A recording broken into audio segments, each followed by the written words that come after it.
On Tech News Today, a new report says Apple is the Grinch that stole Christmas from Samsung. Plus, Apple patents a technology Steve Jobs would hate, and we'll tell you why drones are about to go mainstream. It's all coming up next on Tech News Today. This is Twit. Bandwidth for Tech News Today is provided by CacheFly at CACHEFLY.com.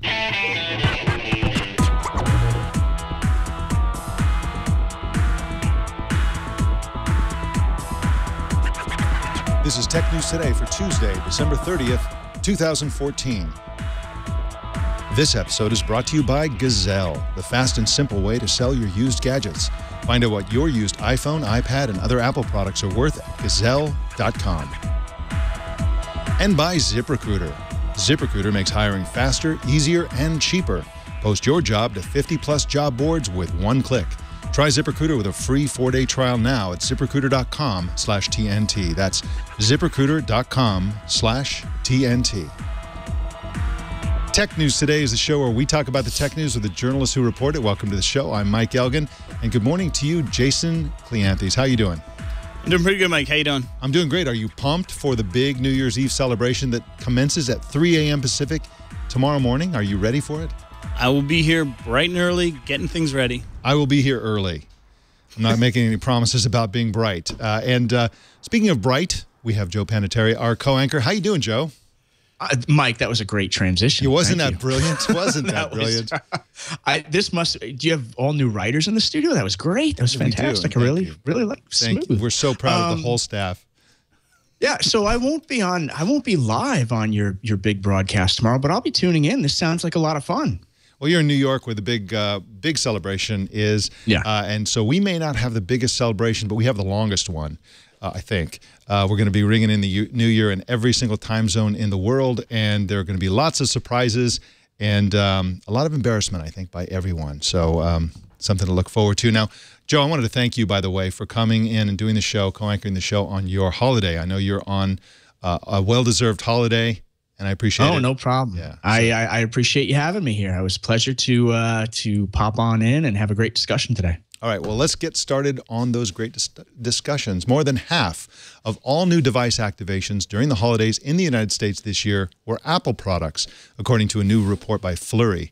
The company destroyed Samsung by that measure. Only 17.7% of activations came from Samsung. Barry Schwartz is the publisher of Search Engine Roundtable, and he wrote this morning about the holiday activations for Marketing Land. Welcome to you, Barry. Hi, thanks for having me. Thanks again for being on. Now, does this report suggest that Samsung is in bigger trouble than we thought? What does this tell us? I mean, it basically tells you, based on Flurry data, that most of those gifts under the Christmas tree were from Apple devices themselves. But at the same time, Samsung is just one Android manufacturer, so they didn't break it down by necessarily platform. They broke it down by manufacturer. And Nokia was also mentioned here, correct? With roughly almost 6% of activations, I think. Were you surprised by that number, or any clues what that number may mean? I was a bit surprised by that. I didn't have time to dig deeper into that, but I was definitely surprised to see that up on the charts there. Now, Barry, one of the things that's different about the iPhone platform is they have their first ever phablet, the iPhone 6 Plus. How are phablet activations doing this year for this holiday season compared to last year?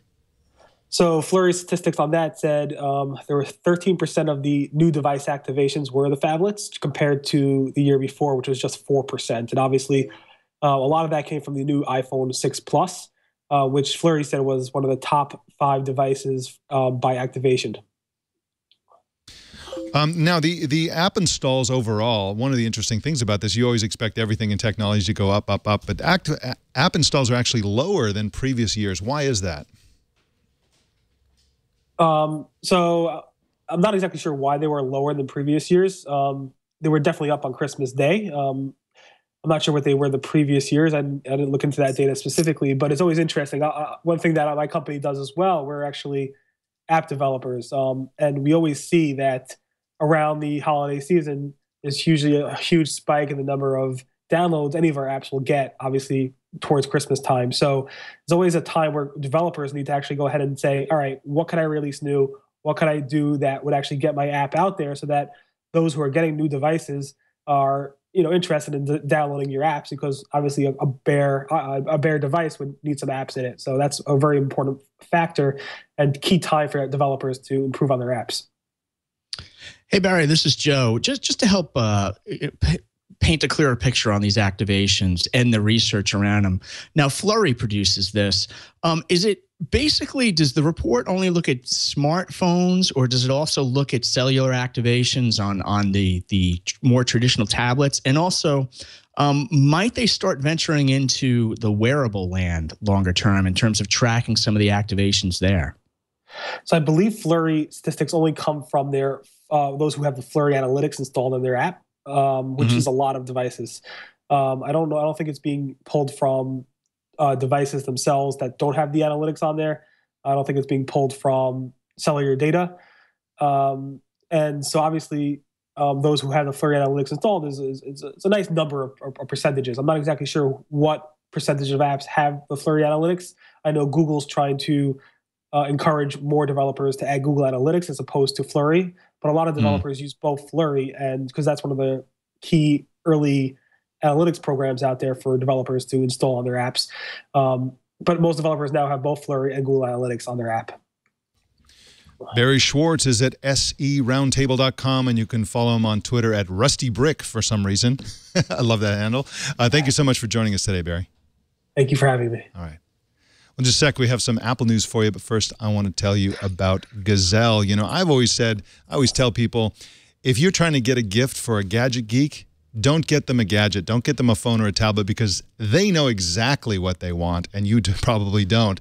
If you're a gadget geek, and if you watch the show, you probably are, and somebody gave you a tablet or a phone or something that wasn't exactly what you wanted, sell it to Gazelle.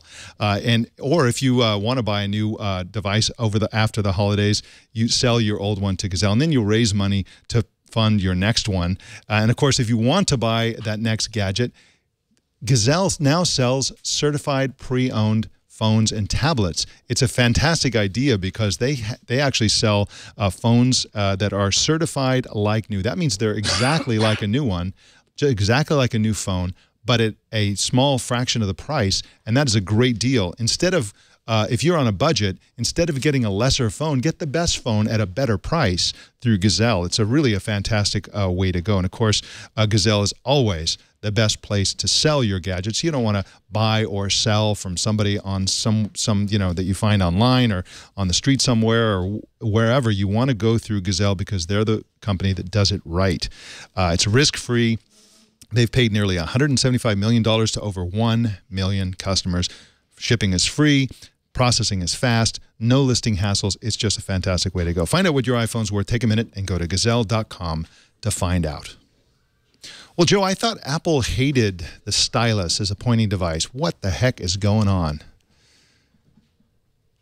Stylus, or was it just Steve Jobs who hated the stylus? And the reason you and I are bantering about this is because Apple has been granted yet another stylus patent. And that's the key word there, yet, or key phrase, yet another. This isn't the first patent. It's the latest in a growing list. And this patent, Mike, has to do with some technologies, including accelerometers, wireless communication hardware, and onboard storage. And basically, all this technology wrapped up together can transfer handwritten notes and drawings onto a digital display. So, will Apple productize this? I don't know, but it is the latest in a growing list of patents in this area for Apple. Absolutely. And of course, you mentioned that Steve Jobs hated this idea. How do we know that? Because when he announced the iPhone, he said this. Do we have that video, Jason? How are we going to communicate this? We don't want to carry around a mouse, right? So what are we going to do? Oh, a stylus, right? We're going to use a stylus. No. No. Who wants a stylus? You have to get them and put them away. Here's the best reaction right here. Nobody wants a stylus. Yuck. So let's not use a stylus. We're going to use the best pointing device in the world. We're going to use a pointing device that we're all born with. We're born with 10 of them. We're going to use our fingers. We're going to touch this with our fingers. And we have invented a new technology called multi-touch. And of course, Steve Jobs also said that nobody reads anymore, and that was true until they came out with the tablet and their iBook, platform and all that kind of stuff. So, you know, one of the interesting things about this, I think, is that, and this is sort of my overarching theory of the future of technology, of consumer PC technology, I believe that it's all going to go big screen tablet. I think that in 5, 6, 7 years, we're all going to be, you know, lots of people, especially in companies, are going to be using very, you know, TV size, the big screen TV size touch computers that can use voice and all kinds of things. And one of the things that Microsoft, I think, has done a great job of showing out of their labs is the combination of touch with pen. And I think that that's why Apple's, I don't think pen makes sense for a phone. I think Steve Jobs was right about that. It kind of makes sense for tablets. In fact, third-party pens, Styli, that have sort of the blunt end are pretty popular. I've used them myself on my iPad, but the real magic for pens, for Styli, is the big screen PC, desktop PC of the future. What do you think of that theory? I think there's two paths forward, Mike. I think there's the path you just mentioned, and you're right. Microsoft's made a lot of investments in that area. We've seen some of the technology show up on CNN, but I think there's also another path forward, and that path forward is, if you think about a stylus, I mean, this is just a plain pen, right? But the path Apple's going here, if they proceed in product development, is think of this more as a standalone product that then communicates the data over to some sort of computer. So you could just be writing on a plain piece of paper, and this captures that information, stores it locally on your stylus, and then communicates it wirelessly over to a display and displays it there or stores it there. So the idea, the original thesis from Steve Jobs, that, you know, it's sort of terrible to try and start writing on your smartphone or your tablet, I think Apple may be saying that's still true, and the point of their stylus effort so far has nothing to do with that. It's more a matter of capturing information with just the device and then sending it to some sort of network computer system. Exactly, and products like that exist now. So there are lots and lots of things you can imagine. And I, know that companies like Apple are always looking at the future. And you think about the future 10 years from now. How common is paper going to be in art class, in for people gathering data in the mall, standing around like taking survey data, for people taking notes in meetings? How common is paper going to be? How usable are keyboards going to be in all these scenarios where today people use an actual pen or a pencil or whatever? And so, of course, everything is going to go digital, and they want to have a digital solution for that. Yet another possibility is that they are just hedging their bets. They have the technology, so they're going to patent it, and they may never use it. I personally don't subscribe to that, that prediction, but that is a possibility. Probably the majority of the technologies that companies like Apple patent never see the light of day in terms of products. They just have to hedge their bets because you really can't predict exactly where technology is going to go.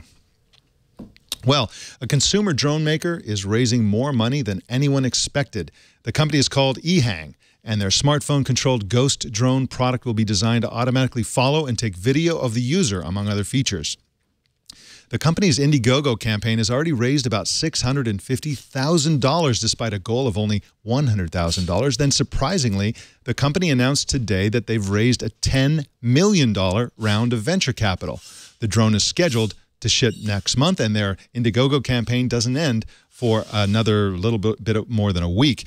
Joe Panettieri, I'm super excited about drones. I'm super excited about companies like this that make it super easy. Basically, the way this drone works is that they've gotten it to the point where just tilting the phone controls the drone. So you just sit there and move your phone in the direction you want the drone to go, and off it goes. Then you click a button and it zeroes in on you, and then you go do extreme sports while this thing follows you. So you're on a dirt bike going over hills and stuff, and this thing just like was flying next to you, keeping the camera pointed on you. The camera, of course, is GoPro cameras that it's using. And this is really cool. The Ghost drone is going to cost between $500 and $1,000, which is more than the sort of Parrot AR drone type devices, less than the higher end devices. But this looks like a really, really cool product. And I really think that China is going to dominate. They're already dominating this category. And by the way, eHang is Mandarin or Cantonese, I assume it's Mandarin, for 100 million pilots. Yeah, well, we'll see how quickly they get to that 100 million installed base. But I think you hit on a few key points there. Number one is that market sweet spot of between $500 and $1,000. I think the market is waiting for that sweet spot to really, really ripen, because the lower price stuff just feels cheap, and it's not quite the quality you want. And then the higher price stuff, it's not a mass market solution. So I think they're hitting here on the right price point. And this whole idea I almost view this drone approach as almost a companion approach, where it's following you and it's following your gestures and moving about the world with you and documenting your world the way you see it or the way it sees you interacting in the world. Super cool stuff.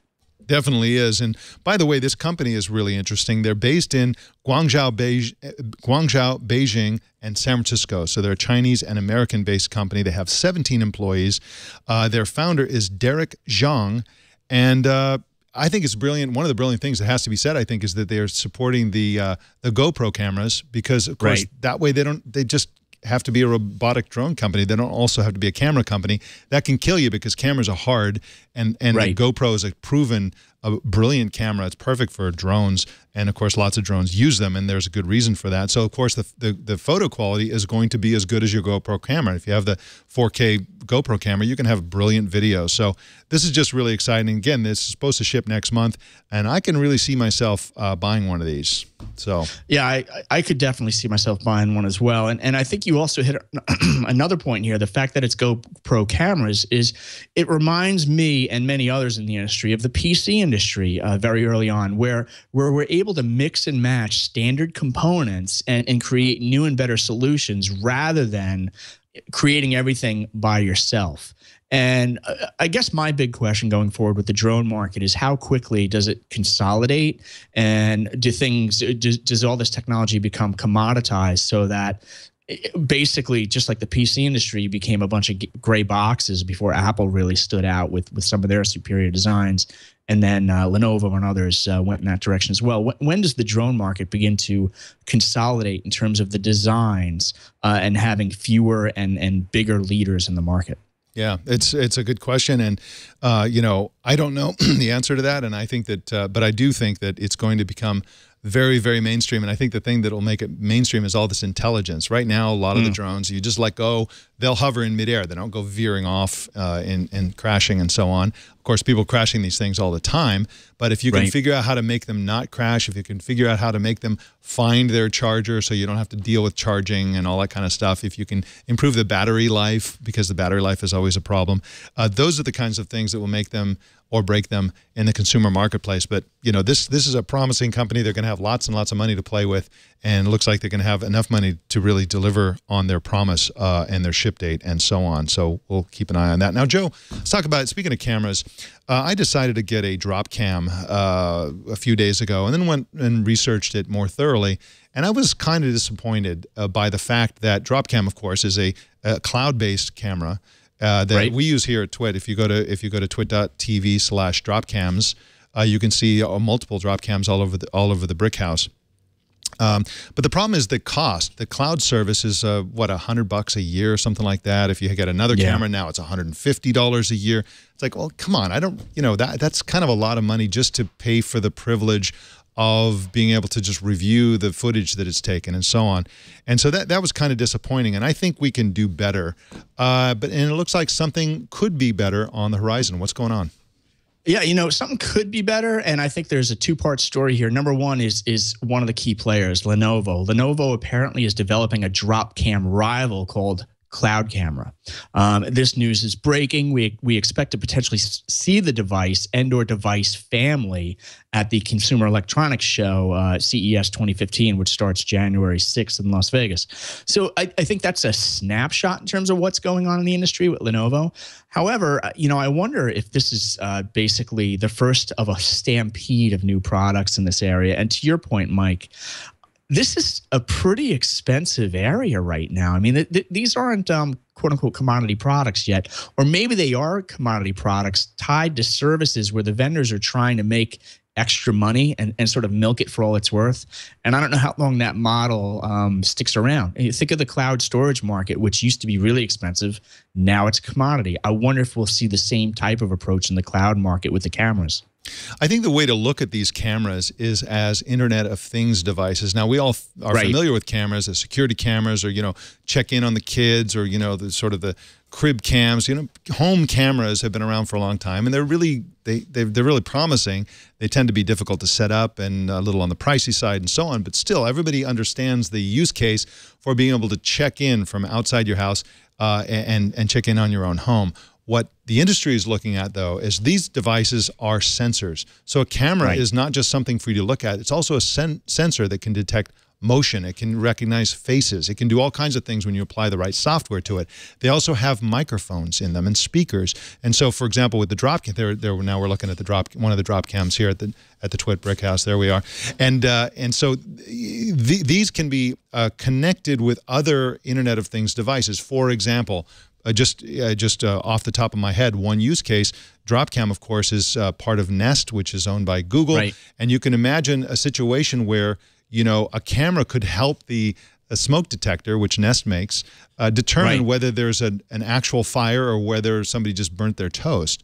And so that's just one of a million things you could do as part of a larger Internet of Things situation. It can also serve as a kind of part of a mesh network, because the cameras themselves are theoretically mostly going to be wirelessly connected via Wi-Fi or maybe Bluetooth or some other, maybe a proprietary standard, whatever, they're connected. And so they can relay the connectivity throughout the house. A lot of people use these drop cams outside as security cameras. Well, that's a great place to link. You know, you have your sort of your Wi-Fi hub inside the house pretty deep. The security camera outside can be a link to the smartphone controlled sprinkler system or something like that. So the more of these Internet of Things devices you have spread around, as long as they're mesh networking, the wider the net is of your home network. And so that's yet another reason, and that's why Lenovo and lots of companies are looking at these not as security cameras, not as webcams, but as Internet of Things devices filled with sensors and networking. And so I think that's really where this is going. Yeah, no, and Mike, the use cases, if you go back to Bob Metcalfe, and he, you know, one of the inventors of Ethernet, and he always talked about the value of the network going up exponentially as more devices are added to the network. The use cases are limitless. Think of another one where you know, you're using an app to open up your electric garage door, but yet this camera maybe views the fact that it's not the typical car in your driveway that's trying to open the door. You know, does that set off an alert saying, hey, this isn't the homeowner trying to get in, this is someone else trying to break in? So the use cases, I think, are limitless, and you hit the key word. The key word here is software. And we've seen so many video-enabled and camera-enabled technologies come and go. The one I'll mention is Cisco with Flip. They bought that really hot technology several years ago. It was the Flip video camera. But their software was miserable, and it got even worse once Cisco owned it. And they really never added value. And what you basically had was a dumb endpoint that took great video, but you really didn't get much else out of it. And to your point, Mike, with Google and Nest, Internet of Things, big data, the back-end network's going to be where the value is. And the question is, will you and I be patient enough paying $100 a year, give or take, for these cloud services before we really understand the true power of what this is going to enable for us? I'll tell you right now, I'm not going to be patient. But you talked about the promise of software, and you hit it exactly on the head. I mean, software grows and in capability just exponentially. We all know that. And a few years ago, I blogged about a project. It was a sort of maker project that somebody built for themselves. This person's cat was always bringing dead rodents into the house. And so he built a camera-based system that could detect whether his cat had anything in its mouth, whether it had a mouse or a rat in its mouth. And if it did, it wouldn't open the cat door. If the cat wasn't carrying anything, it would open the door and the cat could come in.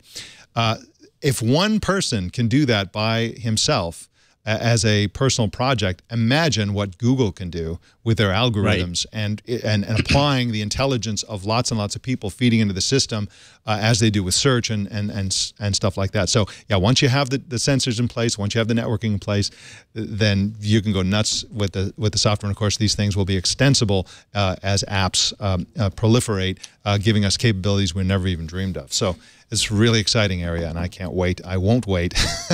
I'm probably at some point I'm just going to get whatever the best thing is, and that's probably going to happen soon. I really like this category.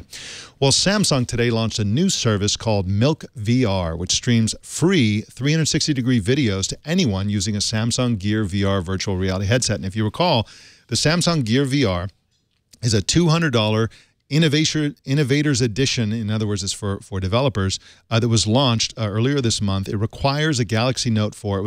It was built in partnership with Oculus, the Oculus VR people. And it's pretty interesting because, it's a chicken and egg situation, Joe, that, essentially virtual reality is it's a medium that requires content. And where is the content? So they're trying to kickstart some content here. Do you think that this is interesting, given that it requires a Galaxy Note 4 and therefore the market is pretty small? Yeah, lots of people have a Galaxy Note 4. I realize that, but you eliminate everybody who doesn't have a Galaxy Note 4, then you eliminate all the majority who aren't going to be interested in virtual reality, and you've got a small number of people. Does that make this uninteresting, or is this interesting anyway? What do you think?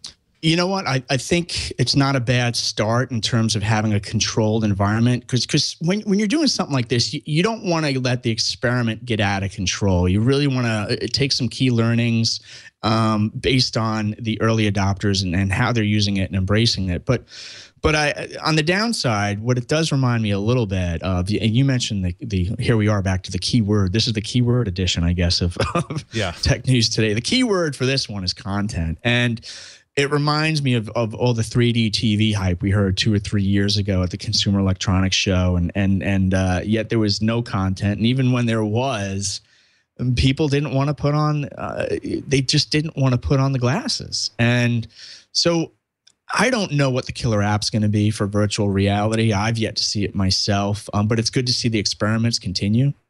Yeah, definitely. And what I've noticed, and I wrote a column about this recently, is that we used to think of virtual reality, which has been in science fiction for a long time. It's actually been in development for a couple of decades. And we think of augmented reality. Augmented reality, sort of Terminator vision, where you walk around and you have like information that tells you more about what you're seeing in real life. And the more we get toward the future where these technologies are more mainstream, the more they're blurring together and blending together. And I really think that virtual reality will always have a place in gaming. I think there'll be it'll be great for marketing, for event marketing. There'll be uses for virtual reality, but the killer app to me is augmented reality. If you put these goggles on, especially inexpensive goggles like Google Cardboard, which costs $6. The cheapest one is $6. It goes up to $30, $40. And it uses your phone. Those also have a hole for the camera. So if you're looking at reality through virtual reality, and that's augmented, then you've got a whole different thing. And of course, even for virtual reality games, the kinds of things that you're thinking of when you think of virtual reality, those are best done with some augmented reality as well, because you want to know where the wall is. You don't want to walk into the wall. You want to know where the objects are. You don't want to be tripping over stuff in your living room when you're playing virtual reality games. You want that stuff to be integrated into your vision, so you can get a sense of it. It's also great for orienting yourself in space if it's detecting the physical objects around you. So I really think that the killer app, if you will, is going to be augmented reality, and there's going to be this blur. There's going to be this spectrum of augmented reality from the most minimal, less than Google Glass-like devices, all the way up to Oculus VR with a leap motion detector on the front of it, which they're already working on, to sort of virtualize the reality. In other words, with the leap motion detector, they're already demonstrating that you can see your own hands, for example, in your field of vision. You're not actually seeing them directly. You're seeing an instantaneously created 3D representation of your 3D hands in your virtual reality space. So you see how this is getting blurred together. But this technology is definitely here, and I think that the big picture, the big news about the Samsung product here is the fact that it's cheap. $200 for virtual reality. Right. That's pretty cheap. Right. Yeah, you know, you really need to drive down the price points here so that it becomes an experiment that more and more people can participate in. And to your point, on the one hand, it's limited with a particular Samsung device.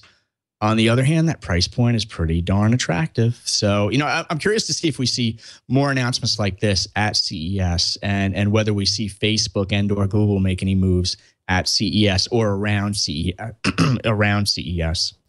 And of course, the chat room is talking about the applications for the adult entertainment industry. Of course, that's the chat room. Thank you, chat room. You're right, of course. That's another yet another application. Well, Joe, another day, another bit of news about the Sony Pictures hack. This is the story that keeps on giving. What's going on? Yeah, you know, is it news or is it just speculation? I think we're somewhere, as usual with this story, we're in a gray area. And this latest update involves Norse, N-O-R-S-E. It's a security firm.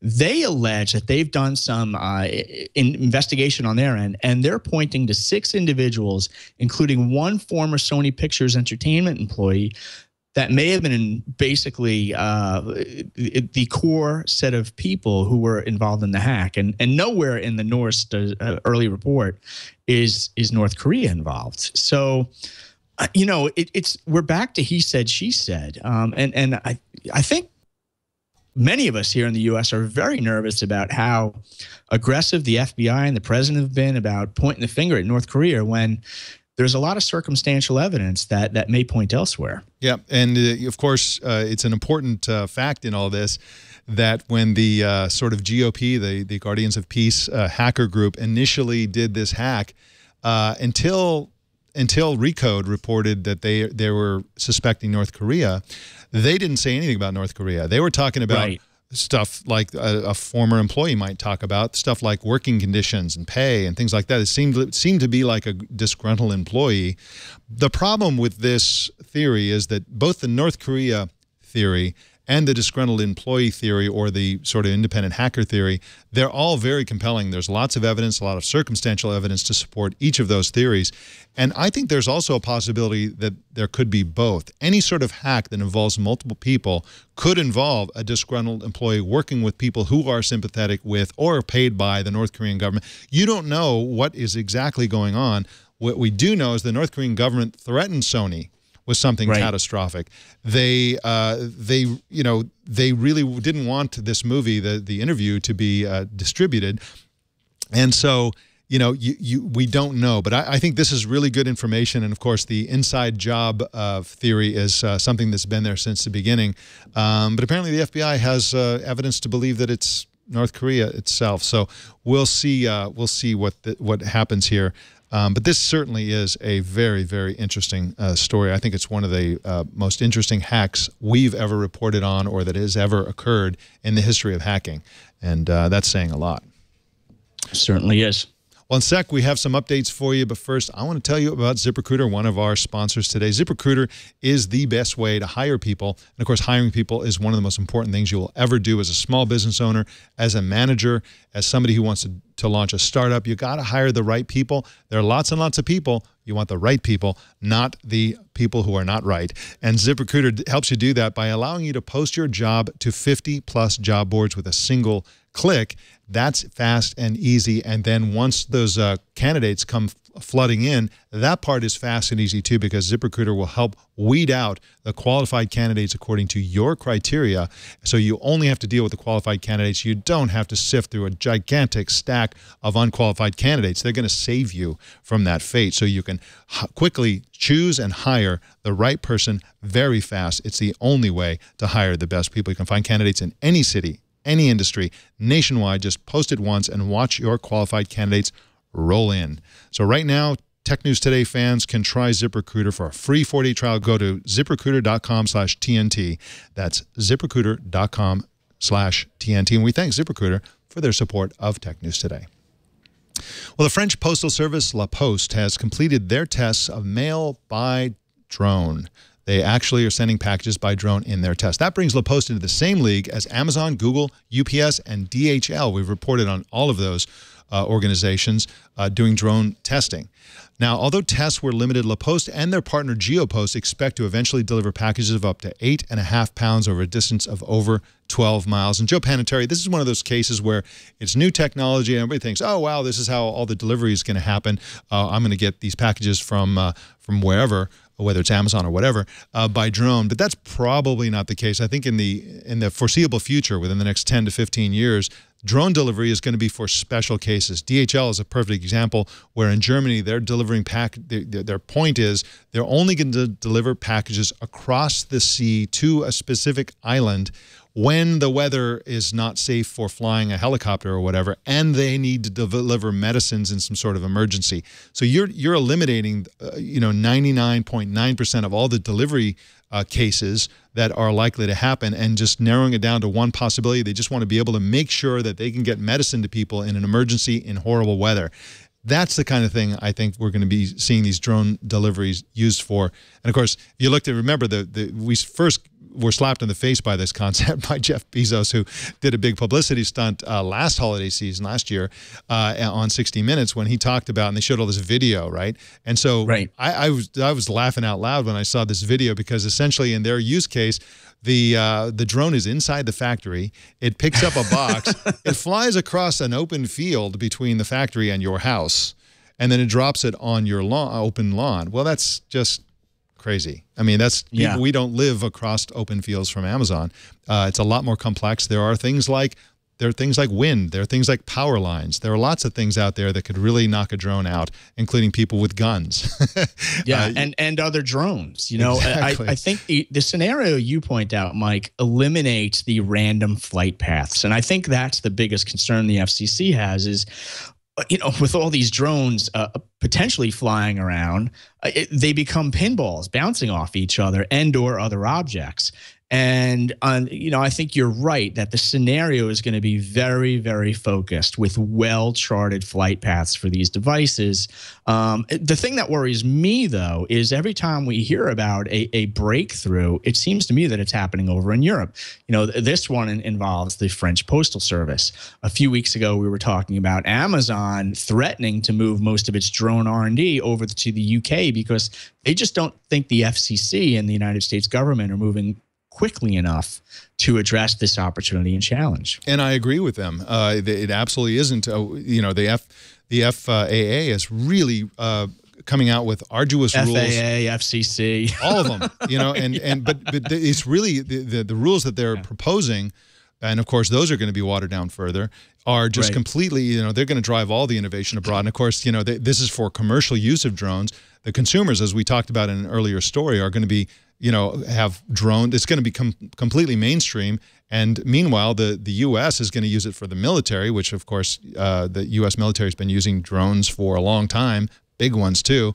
The consumers are going to have drones. Everybody's going to have drones except American companies who, you know, can't even test it. They have to go to Australia and the UK and elsewhere to test drones, and it's really kind of an outrageous thing. They need, you know, the government needs to get off its hands and allow this innovation to happen because it's going to happen, and we should allow it to happen here as well. So, just my 2 cents. Okay, in other words, in other news, Sony posted a teaser video for its next Xperia smartphone. This comes only just a few months after the company released the Xperia Z3. The teaser video is packed with hints, including strong suggestions that it runs Android 5. And if you missed those obvious references, there's even a lollipop involved. Let's take a look.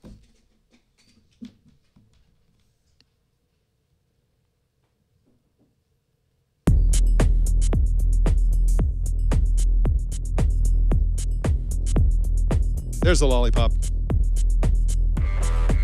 Gosh, I wonder what version of Android they're going to use.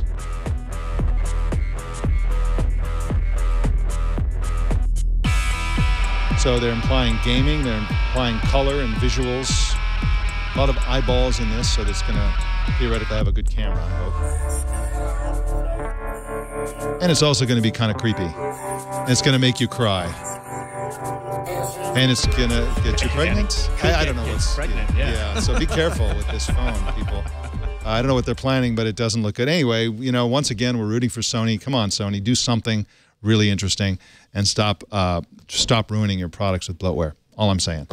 All right, our TNT fan of the day is Dominic Kugelman in Germany, who posted this picture on Google Plus while watching our Right to Be Forgotten special on Christmas Eve. And there it is, a German Christmas. Look at that. Check it out. And that is our Right to Be Forgotten episode. He said he was thrilled to see the American point of view in that. We also had the European point of view represented.